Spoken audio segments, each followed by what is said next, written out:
আপনারা গণভোটে সবাই কি হ্যাঁ এর পক্ষে ছিলেন না? আমরা সবাই কিসের পক্ষে ছিলাম? আমরা হ্যাঁ এর পক্ষে ভোট দিয়ে গণভোটকে জয়যুক্ত করেছি, কিন্তু সেই গণভোটের গণরায়কে নিয়ে যাওয়া হচ্ছে আদালতে। গণভোটের বৈধতাকে প্রশ্ন করা হচ্ছে আদালতে। আমরা কি সেটা মানবো না। যদি জনগণের রায়কে আদালতে নিয়ে যাওয়া হয় তাহলে আমাদেরকেও রাজপথে যেতে হবে। কথা খুবই পরিষ্কার। আমরা জুলাইয়ের মতো স্লোগান দিতে চাই না, হাইকোর্ট না রাজপথ, কিন্তু এই স্লোগান দিতে আমাদেরকে বাধ্য করবেন না। আমরা জাতীয় সংসদ হয়েছে, সংসদকে সংস্কার পরিষদ সদস্য হিসেবে ঘোষণা করতে হবে এবং গণভোটের গণরায় অনুযায়ী সকল সংস্কার বাস্তবায়ন করতে হবে।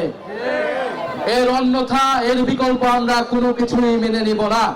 এবং রাজনৈতিক প্রশ্নগুলোকে, জনগণের ম্যান্ডেটকে আদালতে নিয়ে পরিস্থিতি অস্থিতিশীল করার চেষ্টা করবেন না, আদালতকেও প্রশ্নবিদ্ধ করবেন না।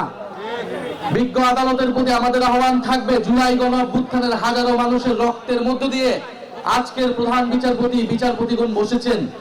ফলে এই গণ অভ্যুত্থানে কিন্তু এখনকার আদালত, এখনকার এই নির্বাচন এবং সরকার সবকিছুর বৈধতা যদি সংবিধানের দোহাই দেওয়া হয়, সংবিধান হিসেবে ইন্টারিম গভর্নমেন্টও হয় নাই, নির্বাচন হয় নাই, তারেক রহমানের সরকারও তৈরি হয় নাই।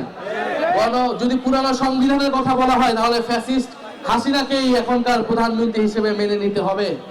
বর্তমান সরকার কি সেটা মেনে নিতে প্রস্তুত কিনা আমরা তার কাছে সেটা শুনতে চাই।